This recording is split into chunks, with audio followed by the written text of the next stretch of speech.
Hello, everybody. Welcome back. The reason I'm laughing is because I recorded this video and it was glitchy and crazy and weird. And what I did was I reset everything. I said to myself, okay, I can't obviously leave this up. I have to delete it. I have to begin again. And how ironic, thank you, universe, that the subject of this video today is your brain on spin cycle. Because right after I saw the first comment, which was your audio is distorted, um, I I I just kept going.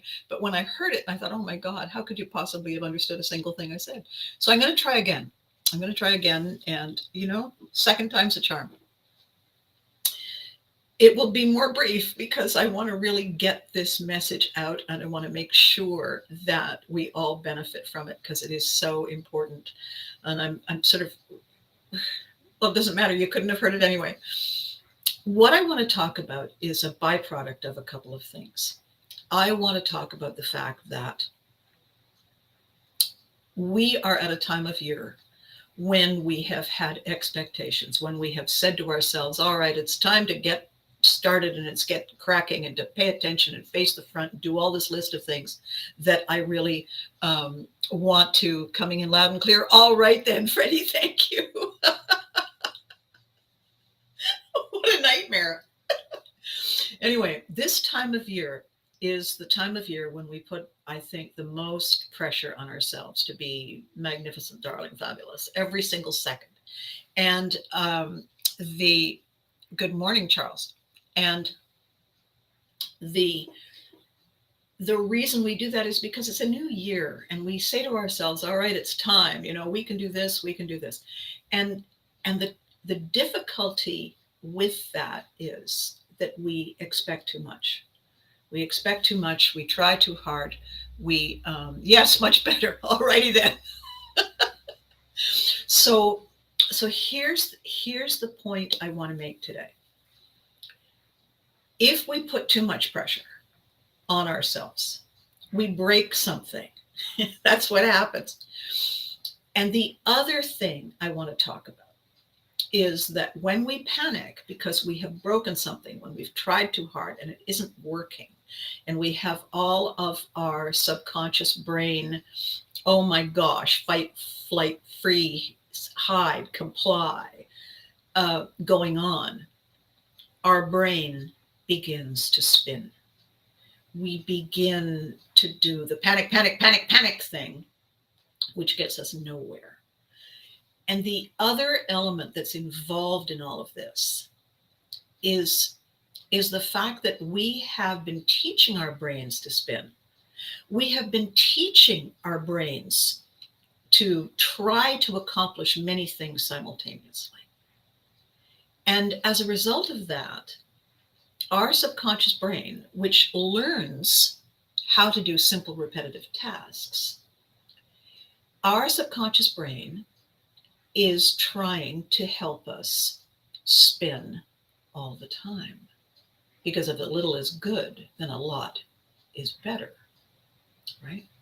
So the part of our brain that can learn to drive a car, the part of our brain that can learn to juggle chainsaws, the part of our brain that can iron the clothes and have a conversation and watch the pot on the stove boiling over,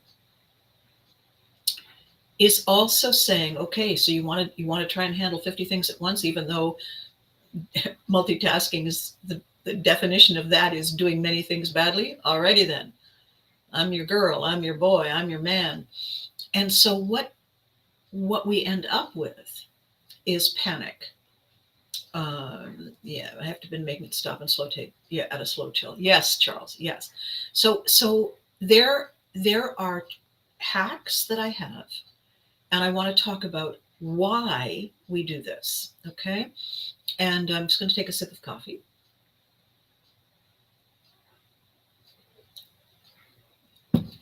The reason for this particular video today, the theme today, was triggered by an article I read, and then I watched a video that focuses on this professional football player who is really, really brilliant at the job who has been increasingly thinking about retiring. Because the thing about professional sports that involve a lot of physical stress is that it's hard on us. And as we get older, there are injuries and there are operations and there's pain. And we can't always do the things we did when we were younger. And so what you always try to do is have plan A, B, and C. And rather than just having door number 1 or door number 2, you always want to have a door number 3. What this football player said, I saw it, I read it, and then I went and looked for the video. What this football player said, and I was watching very closely as the football player was talking. What he said was, I have a great family. I love being a dad. And I know I'll be a success at anything I do because I have a lot of irons in the fire and I'm committed and I'm dedicated. The thing is,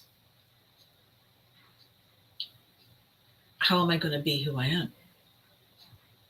This is who I am. This is what I do. And there was sadness in his face. There was regret. There was frustration. There was resentment. There was fear. And I felt for him. My heart went out to him, as it would when you watch anyone staring at a crossroads that looks like it's just up ahead and it's coming closer. And I had a couple of things that I have experienced personally that allowed me to understand all of the layers of what this fellow was saying. And I want to share them with you. And when I tried this in the previous rendering of this video, I was also having exchanges with my lovely participants, my partners here. And the thing about the spinning brain, and the thing about the anxiety about not fitting in, and the thing about what if I fail, all of these things contribute to depression, to anxiety, to ill health, to increased stress that we do not need to have. We actually can fix this, and the fix is very simple, and I'm going to show it to you. Now, before I get to the fix, the mistake we make happens gradually over time. It is not a flaw. It is actually a survival mechanism. So here's the mistake we make. When we're born, it's just us. The only one we are is us. As we connect to people, as we become a consciously aware participant in the tribe, we learn certain jobs. And we see ourselves as having value to the tribe because we do that job well. And, in one of the conversations earlier, will I be allowed to be here? Is what is going on in the back of our mind. When we're in the cave, primitive cave, and the alpha is running the tribe, we have to qualify. We have to do a job. We have to perform a function. We have to play a part, a role in the tribe. Otherwise, resources are limited. If we don't qualify, the alpha will kick us out where the saber-toothed whatnots are. And they'll say, oh, look, lunch. And we die. And that is the thing that's going on way in the deep back part of our subconscious, that unless we show up and measure up, we die. And so the panic is in, and the race is on to be better than the next guy. And we stop thinking about us, and we start comparing ourselves to them. And that is where the problems begin. Because first it has to be us. First it is us. It is who we are. It is who we decide we want to be. It is how we contribute to the well-being of the tribe. We are in control, not they, not them. It's us. And since we have to be able to be here to contribute our special sauce to the recipe, to the mix, to improve the quality of life, this is not a fear-based, victim-based situation. This is, I matter because I am, not because of what I do, simply because I am. And that is the message that we lose very early. And then every next step, every next tribe that we join, that incorrect message is reinforced. You need to get good grades. You need to be a top student in order to qualify to go to the next grade. You need to be able to be more and do more in order to be popular. You need to align with the needs of the alpha so you're not kicked to the curb. It's wrong. It's what we have learned. It's the story we were told, but it isn't true. It's not who we are. And I'll tell you why. Because we no longer live in that one cave, in that one tribe. Life has evolved. Our lives have evolved. We have the ability to think back and project forward. We have the ability to see the forest and the tree. We have the ability to choose how we want to participate in all our many tribes. We are not hostages. We are not victims. We have permission because simply by being, we qualify. This is, yes, that dance, know your role. That's right. What we are is rare. We are unique, each and every one of us. When you're going to make a recipe, when you're going to make a soup or a stew and you have all these ingredients, the ingredient you add changes the flavor of the soup. It's not that the soup gives us permission. It is that we improve the soup. When we realize that, and we remind ourselves of that we, of course, we're animals. Of course, we need to be part of the herd for safety and sanctuary. Yes, of course. We are also human.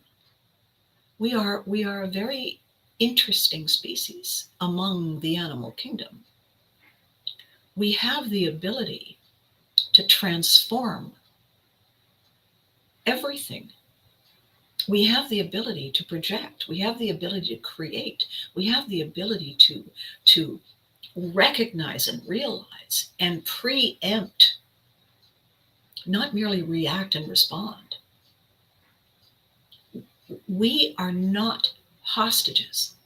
We are not helpless. And we do not have to step up to measure up to qualify. This is a very important thing to recognize. And one of the reasons it is difficult for us to recognize, aside from the fact that we have heard these stories and we have been part of a lesson and part of a training process, and so it's very easy to fall into that thinking. One of the reasons it is difficult beyond all of that is that our brain is spinning and we can't make it stop. Why not? Because it's on autopilot. We've taught our subconscious brain to take care of that for us because we're busy. So can we unlearn it? Yes, we can. The easiest way to unlearn it is to replace it with a different habit. I mean, we've all known that for decades and decades and decades. You can quit a habit. That's a lot of work. But if you replace it with another set of steps and processes and procedures, we fill that void with something different. And we are busy. And if the concept is simple, repetitive steps, then the subconscious brain can learn it. And the subconscious brain, as we all are learning now, is adjustable, is plastic. It can relearn, it can rewire itself, it can restart, reset, refocus. Genius. So all we have to do is give it that habit to learn. We can be heroes just by being. That's right. So it is very easy to say, just do this. People do it all the time. Makes me want to kick them because I don't have the instruction book. I don't have the Allen key that I want to poke in somebody's ear in a decision-making seat at IKEA, Allen key. I need the instructions. I need it explained to me so that I can learn the steps and then practice the steps and perfect the steps so I'm good at it. First, we need the how. It's very good to know the why. It's very good to know the what, but that's theory. Theory's excellent. I need practice. I need practice. I need practice. Should I have said practice? No, I need the practice. I need to know the steps and which part of my abilities I need to bring to the task. That's what I want to talk about today. First thing we have to do is break the spinning habit. Picture those little games that we played as kids. You spin in circles, and then stand still, and the brain is still doing this. You know what you can't ask a little kid in that moment? You can't ask them a complicated question. Do you remember where you put your teddy bear? Can't even hear you. They're trying to get themselves reset and grounded and balanced. That's what we're doing to our brain with all this multitasking. So the first thing I want to talk to you about, two completely different hacks that give you the space you need, the space between the action, space, action. These two hacks give you the space you need to stop automatically doing the next spin. All we need to do is interrupt and disrupt that momentum. So I've talked a lot about the 5-finger breathing exercise. The 5-finger breathing exercise is designed to give us that space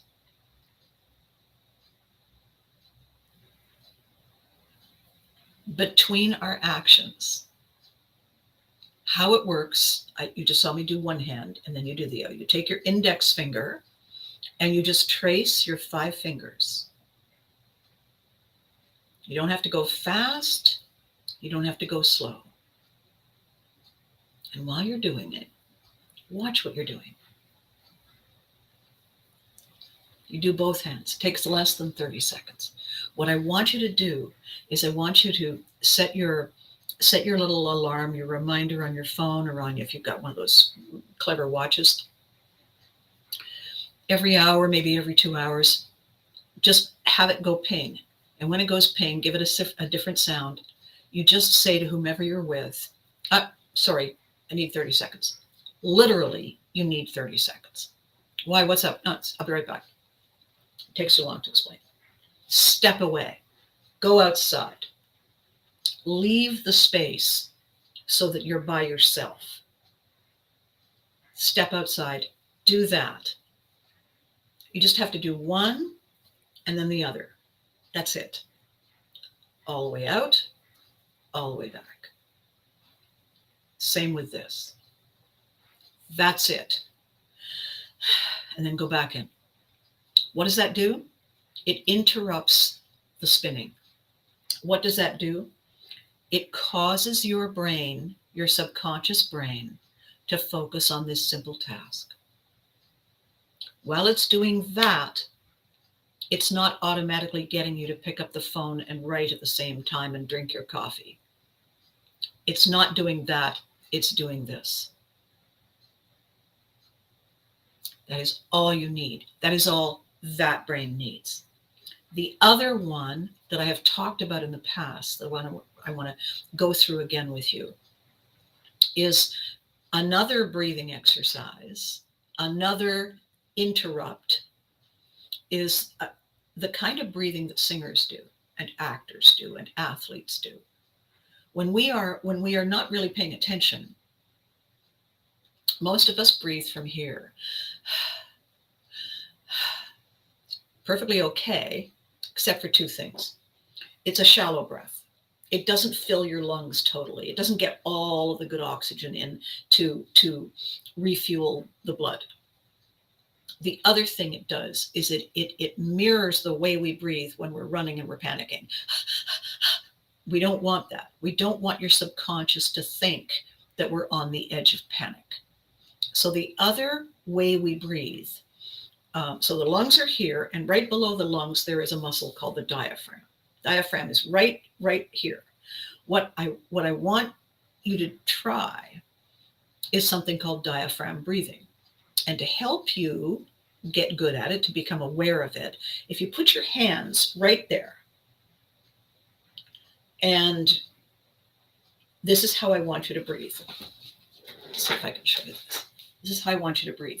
Instead of from here, I want you to do this.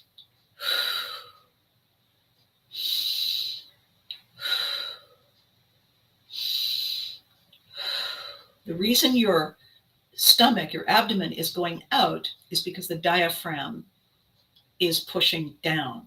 The reason we want your diaphragm to push down is because the lungs are attached to the diaphragm. When the diaphragm goes down, the lungs expand, the air comes in. The reason we want that, let's get dizzy. No, do it slowly. The reason we want to do that doesn't work. Why not? Because if we push in to breathe in, we're actually working against ourselves. So hands here, ready?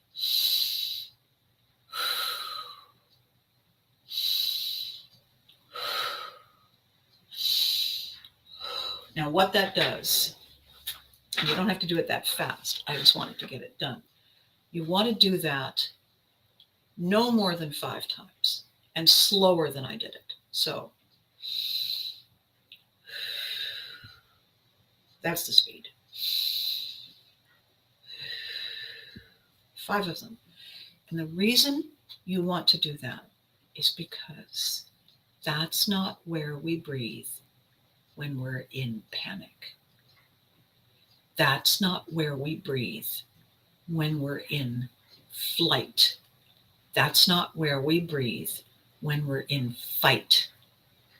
That's not where we breathe when we're in panic. It's where we breathe when we are safe. And if we breathe from there using our diaphragm, we are reminding our subconscious that this is not a threat moment. This is, Why does that work? Why does that help? It helps in a couple of ways. It interrupts the subconscious that is trying to help us do many, many things. It causes us to slow down. It gets more oxygen into the blood. It makes us feel calm. And the minute that all of those things happen, and they happen very quickly, it only takes 5 breaths, everything changes. And I mean everything changes. No equipment, no cost, no time, no difficult do more, be more stuff. Very simple. I'll tell you an interesting side effect. I from time to time I get Charlie horses. I get muscle cramps in my calves when I'm asleep, and I go from completely asleep to standing beside the bed and screaming. I discovered that when I do that breathing, that diaphragm breathing, the muscle cramp goes away. So the cramp is a muscle, is a blood flow with not enough oxygen. It's a panic. It is a signal being sent to that muscle area to panic. The right breathing calms that down. Why do we need to do that? why am I talking about the 5-finger and the diaphragm breathing? What is that for? It is to give us that space between our functions. The way when you're driving a car with a standard transmission, this is like 1,000 years ago, you have a gear and another gear.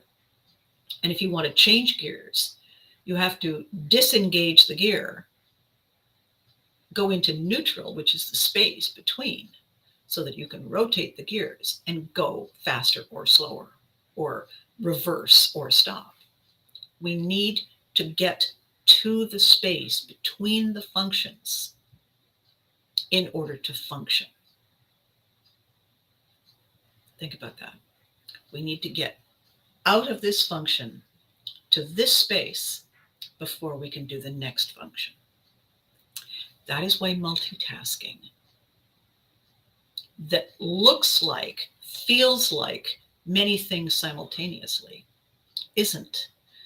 What it really is many things too fast with not enough time in between to get a clear shift of perspective. The end result is a brain spinning, panicking, trying to stay in control of too many things. What are the things it's trying to stay in control of? The many hats that we wear. When I am sitting at a desk in an office, as I used to, not my office, not this desk, and I was called an executive secretary, I had many functions under that title, many. Was I able to take dictation, transcribe it, answer the phone, listen to what was being said, give an intelligent, relevant reply, go to the filing cabinet, or go to the screen and pull up the file to find the information that the person on the phone needed while I was listening to the audio that I was transcribing simultaneously? No, I didn't do those simultaneously. You can't have your brain hearing two separate things from two separate platforms at the same time and retain any of it. You can't be typing one thing and typing another thing at the same time. It just feels like it because we're doing them back to back to back to back to back, fast, fast, fast, fast, fast. And when we go for a coffee break to get a break from it, we're on our phone. We're not taking a break. We're forcing our brain to keep going, keep doing, keep juggling. When we go to lunch, we're not sitting quietly outside having lunch. No, we're sitting and talking with people, having a lunch meeting. We're going to the gym at lunch. Okay.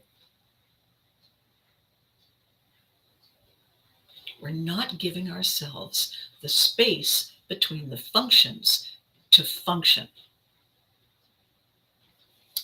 Until we figure that out, what we are suffering from is something called the law of diminishing returns.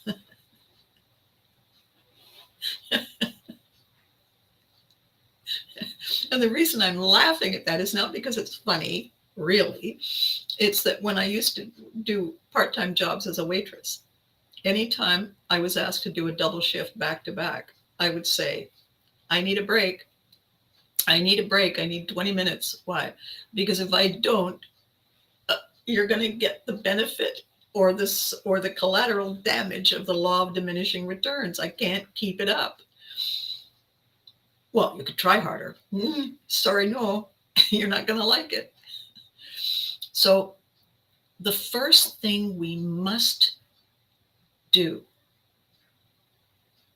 is give ourselves permission to take ourselves seriously, to remember that we must come first before we can do for others, before we can put on a hat and perform a function First of all, we have to be here. First of all, we have to be awake. First of all, we have to be rested. We have to be dressed. We have to be facing the front. We have to do all of these things for ourselves before we can put on a hat, before we can get another hat and switch hats.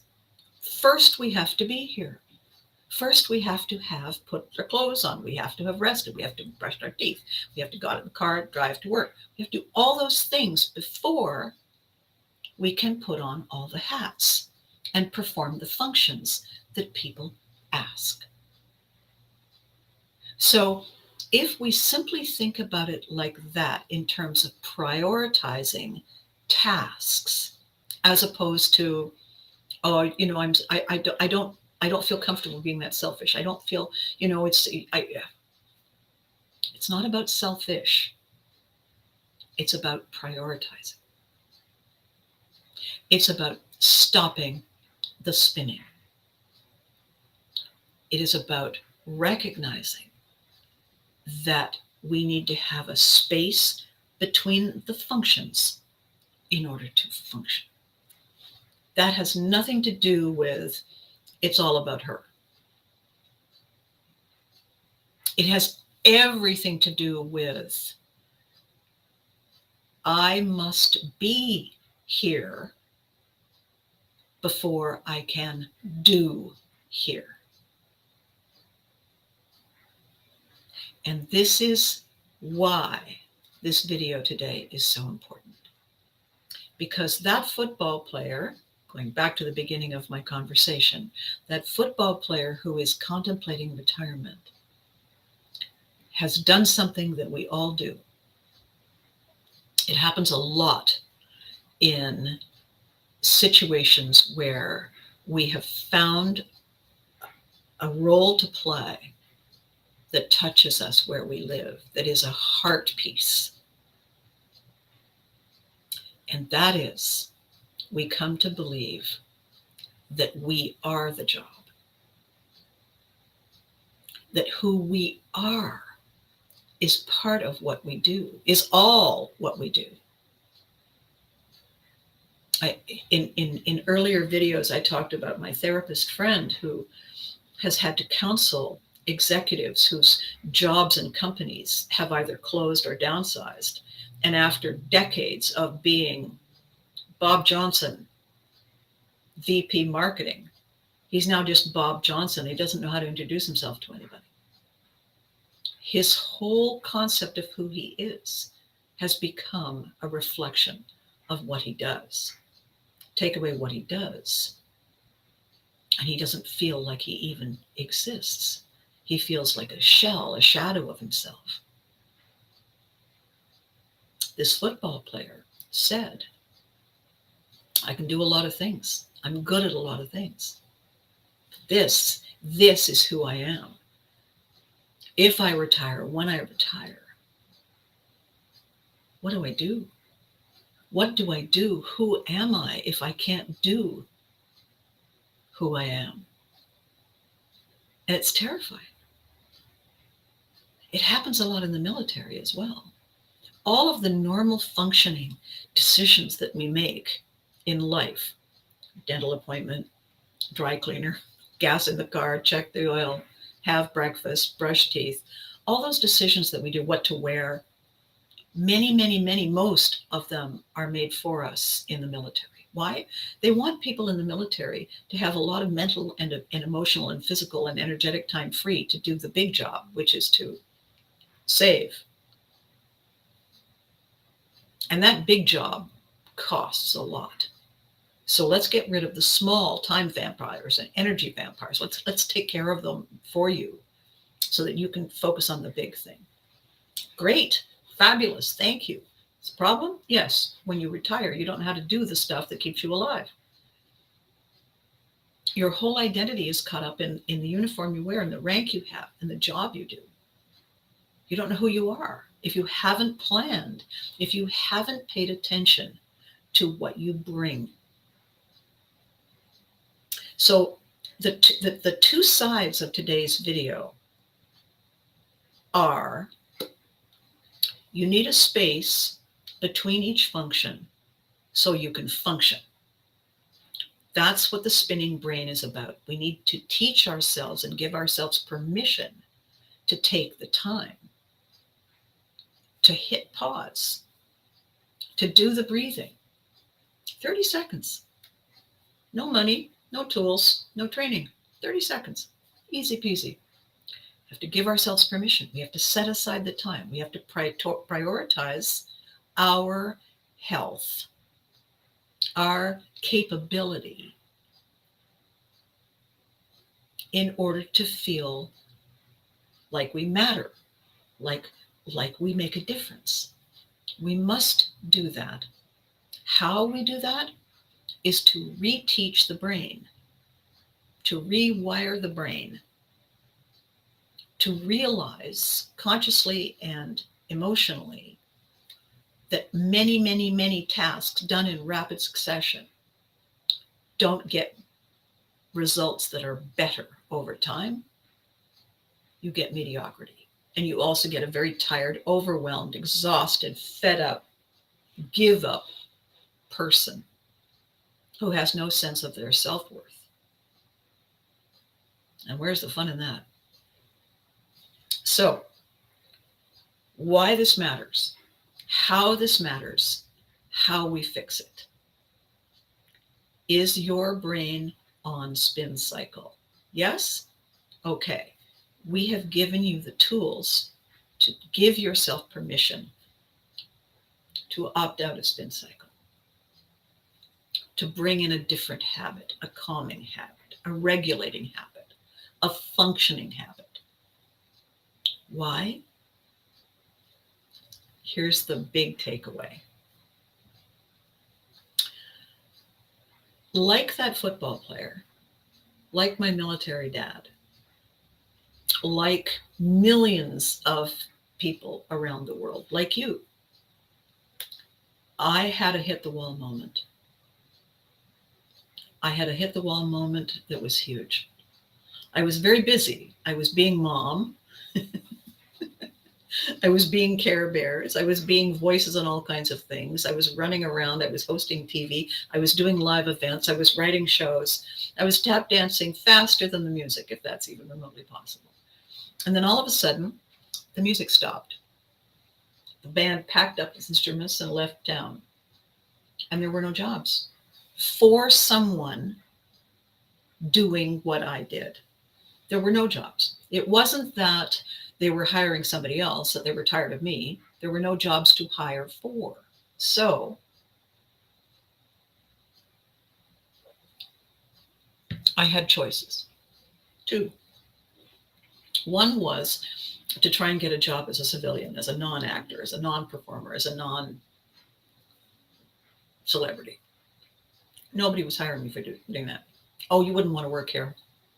Gosh, I loved you in your last show. Can't wait to see you in the next one. Yeah, I'd like to work here because I know how to do that. I used to do that before show business, and I'd like to pay the rent. One very astute business owner said to me, Abby, people are going to feel awkward coming in here and finding the celebrity they watched on television, waiting tables. They're going to feel awkward that you are waiting on them, that you are serving them, that you have taken on a role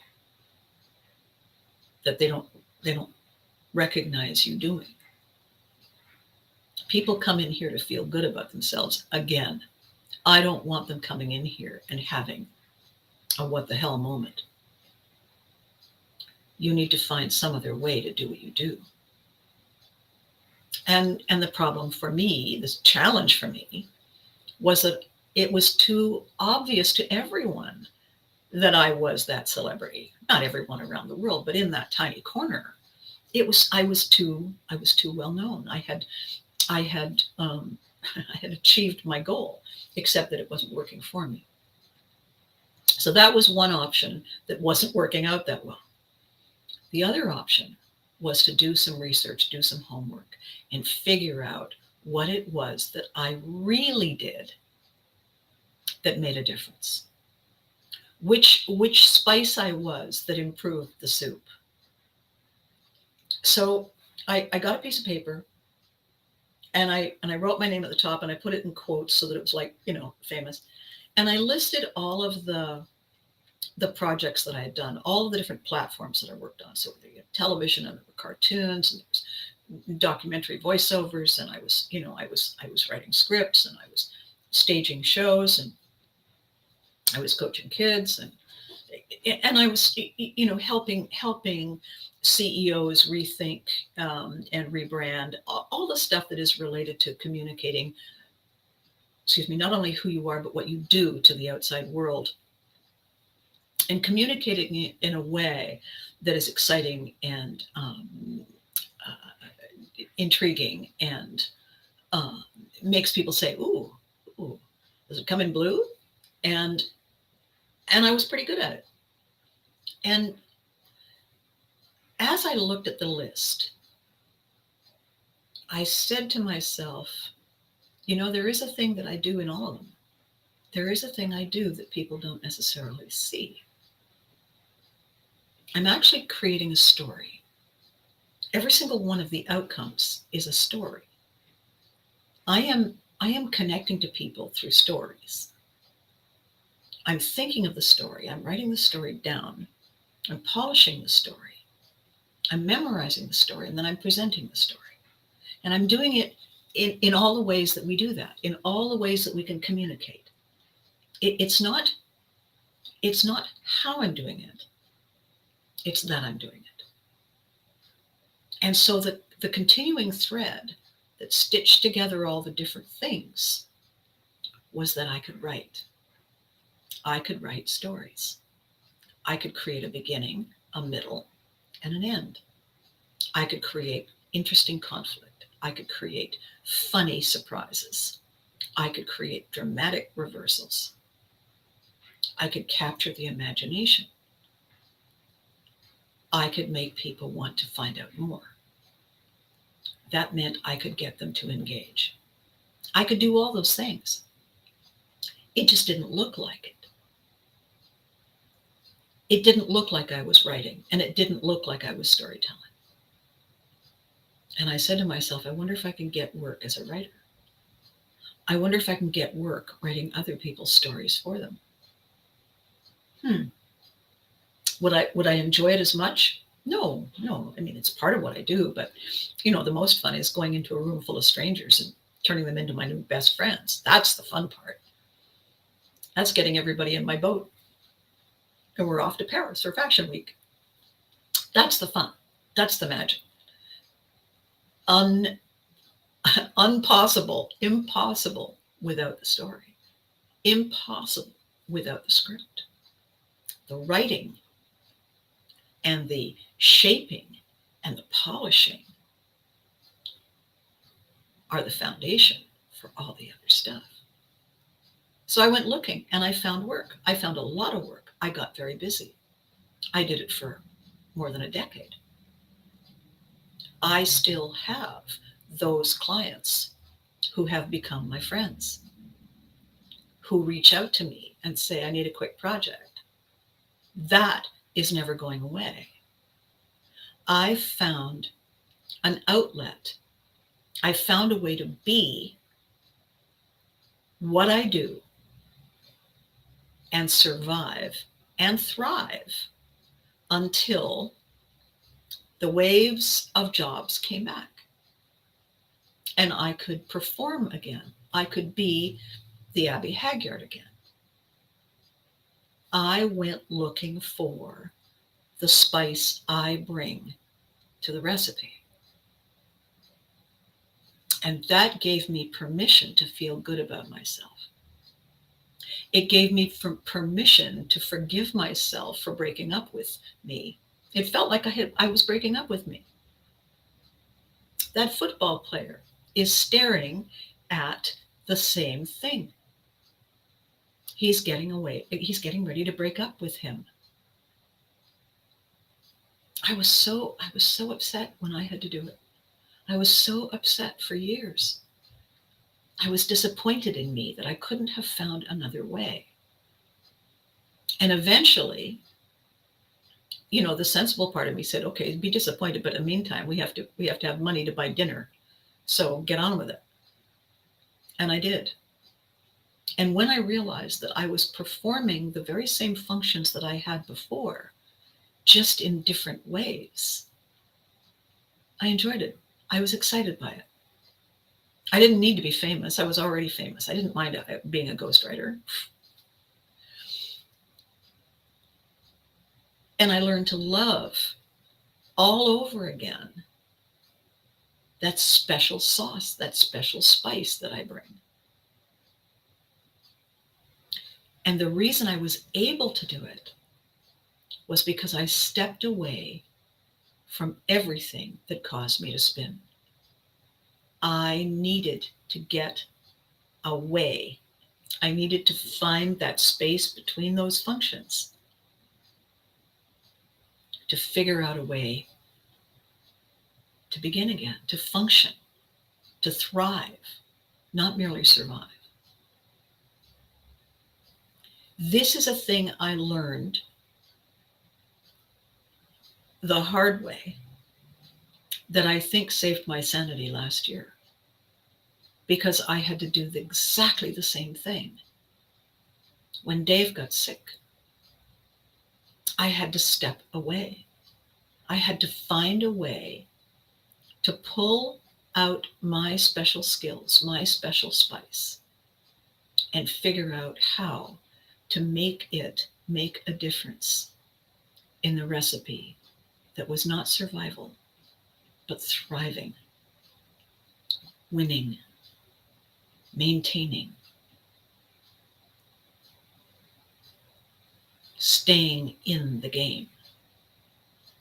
That is what I brought.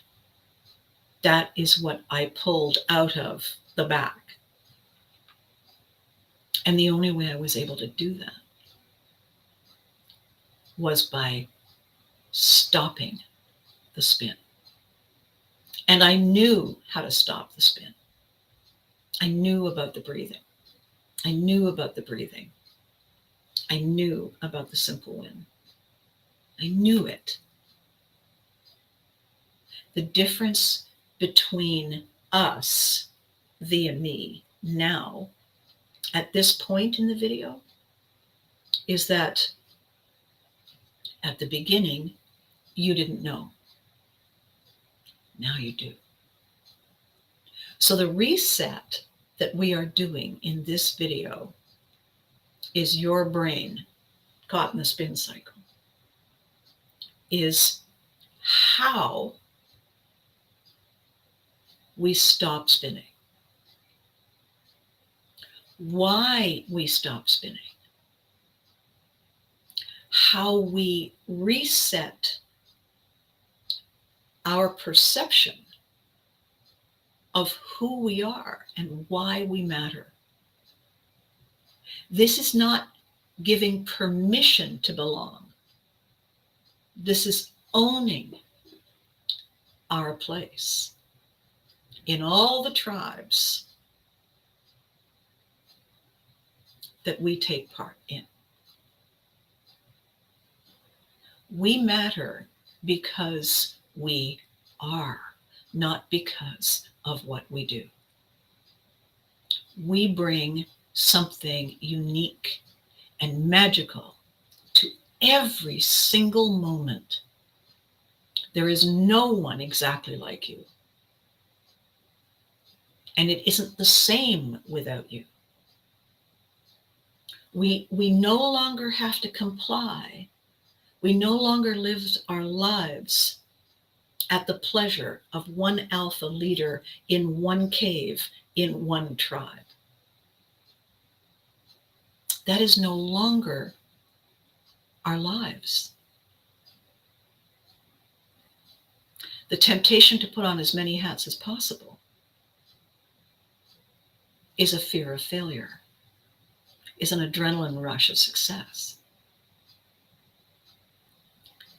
It is not a measure of excellence. It never has been, and it never will.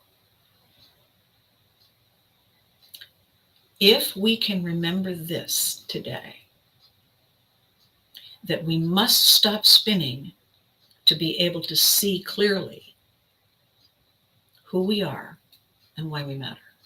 If we can remember that, if we can use the very simple win tools to get us out of the spin cycle, to get us from frantic to if we can practice that instead of frantic tap dancing, we will be amazed at how much better we feel. We will delight in how wonderful it is to look at January and say, yeah, I got this. Yeah. I also have a sweater I'm going to wear because it's cold outside. I got this. I matter. I am. And after that, when the timing is right, I will do and I will be. And if my lovelies, if you can take that away with you, if you can give yourselves permission to breathe, to create those spaces between the functions, to give yourself permission to up your game and function the way you were meant to, every next thing is going to be so much easier. I guarantee it. I absolutely guarantee it. So I'm glad you joined me. I apologize for the confusion of the technology glitch, whatever that was before. And I know we all have many things on our plates this coming weekend because it is that time of year. And I just want you to remember that how many things and how many plates is not a measure of our value. It's how well we do them and how much we savor each moment. Okay?